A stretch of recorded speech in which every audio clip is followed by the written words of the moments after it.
que está dominada por monopolios, y aquí les voy a decir un secreto, no se lo vayan a decir a nadie. Las economías, es decir, el fin del libre mercado es el monopolio. Si hay un monopolio, no puede haber libre mercado. Y justamente el aplicar las reglas de libre mercado en una economía dominada por monopolios, pues ¿a quién beneficia? A los monopolios. Y así hemos visto cómo en los últimos 25 años se ha ido acabando poco a poco la economía popular, se ha ido acabando las fuentes de trabajo, han ido acotando a los sindicatos y han ido fortaleciéndose los monopolios. Y donde no había monopolios se han creado. Pues, por ejemplo, ¿qué producimos aquí en México? Producimos petróleo. Bueno, hay un monopolio del petróleo, que es todavía del Estado, no por mucho tiempo, ya lo quieren privatizar. Producíamos electricidad, bueno, la misma historia con Pemex. Aquí era importante la telefonía, pues se privatiza la telefonía, pero se privatiza prácticamente como un monopolio. Dígame, ¿cómo puede haber libre comercio si el señor Slim maneja el 80% del mercado? ¿Qué libre comercio es eso? ¿Yo cómo voy a competir? Vamos a suponer que yo quiero hacer mi empresa telefónica. ¿Qué posibilidades de éxito tengo? ¿Saben cuál? Ninguna. ¿Aquí es importante el maíz? Ya hay un monopolio del maíz, lo tiene el señor Maseco. Es importante la televisión, y hay monopolios de la televisión, hay un monopolio televisivo muy claro. Es importante la droga.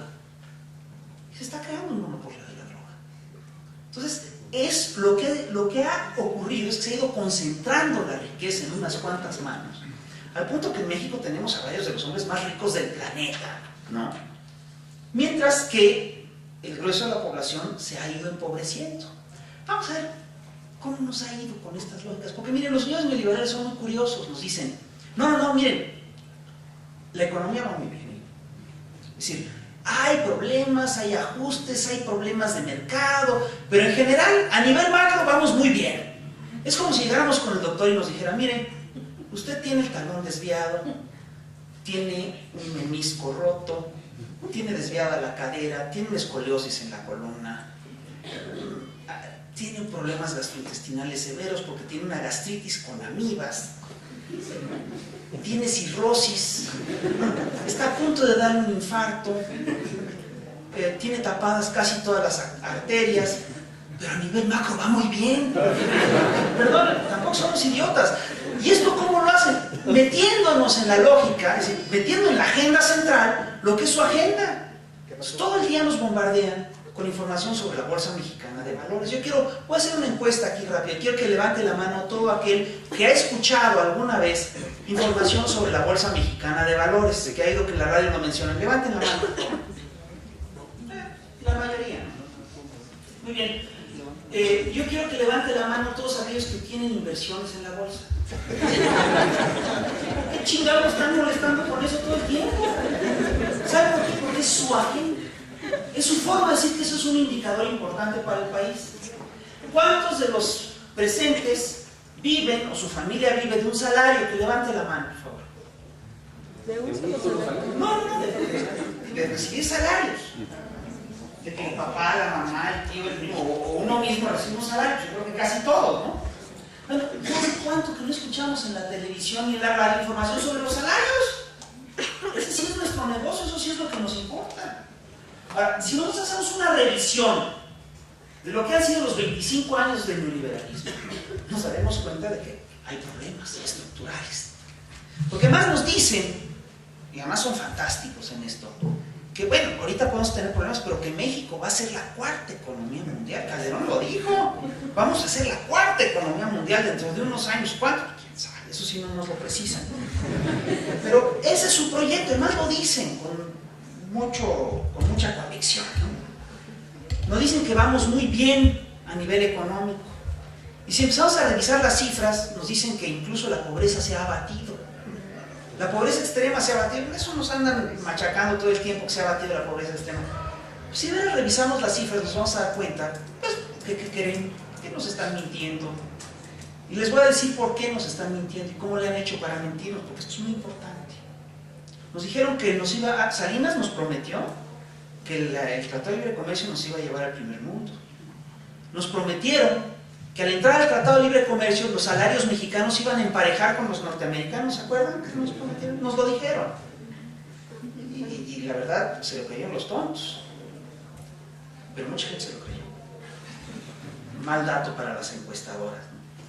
Pero el caso es este: si nosotros revisamos la situación de la pobreza en México, nos vamos a dar cuenta que bajo el estado de bienestar, los índices de pobreza efectivamente se fueron bajando. Es decir, se supone, es decir, con las estadísticas que tenemos que son confiables, tenemos que en 1968 cerca del 75% de la gente vivía en pobreza. 75% de la gente. Es decir, de cada 10 mexicanos, 7 y medio. De cada 20, eran 15 los que vivían en pobreza. Fuerte, ¿no? Y esto se fue abatiendo con mucho trabajo, ¿no? De modo que ya en 1982, antes de que entrara en vigor el modelo neoliberal, ya la pobreza se había abatido hasta un 48%. Es decir, de 10 mexicanos, 5 solamente eran pobres. Si hoy revisamos las propias encuestas del gobierno, nos van a decir que la pobreza en México está en 48%. Es decir, no ha empeorado, no ha mejorado, pero tampoco ha empeorado. Esa es la lógica de ellos, es lo que nos dicen ellos. Y que la pobreza extrema, bueno, ahí sí estamos en un combate férreo, y que dicen que ya se abatió al 13%. Y ahí entran en contradicción, porque en sus propios datos dicen que hay cerca de 19 millones de mexicanos en extrema pobreza. Eso no es el 13%. Pero además, si revisamos cómo han medido la pobreza, nos vamos a dar cuenta que lo que hicieron es que la maquillaron.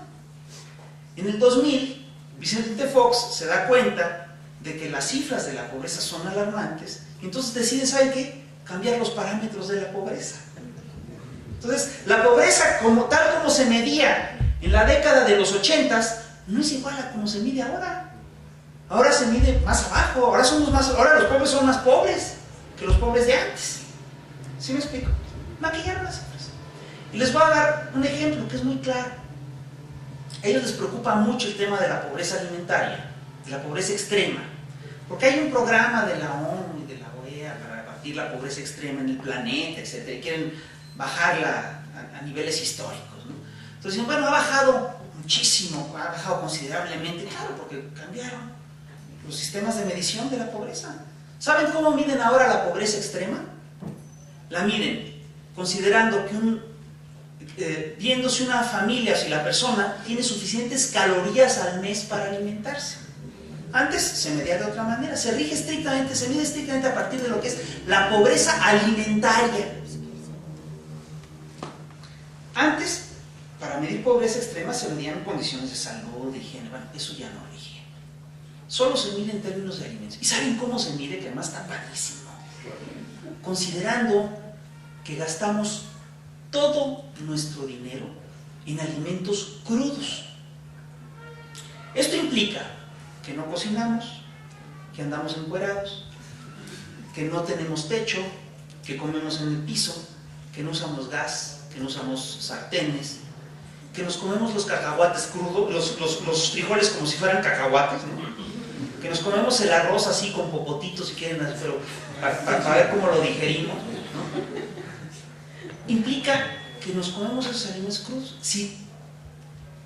Y otra cosa que es muy buena, y empiezan a considerar como ingresos factores, elementos que no son ingreso. Entonces hagan de cuenta la sierra de aquí en Querétaro, llegan a un jacal y dicen, bueno, esto debe de costar como unos 30 pesos de renta mensuales, y lo incluyen como si fuera un ingreso real, ¿no? Cuando la gente no está recibiendo este ingreso real. Son cifras maquilladas, nos están mintiendo todo el tiempo. Y claro, hay estudios serios sobre esto, y los estudios serios arrojan otros datos. Los estudios más serios sobre la pobreza en México los hacen investigadores del Colegio de México, concretamente Julio Boltvin y Araceli Damián. Y pues los datos son otros. Los datos que nos arrojan son fuertes. Los datos que nos arrojan son los siguientes. Otra vez estamos en el nivel del 68. 75% de los mexicanos viven en pobreza. Esto implica, entre otras cosas, que regresamos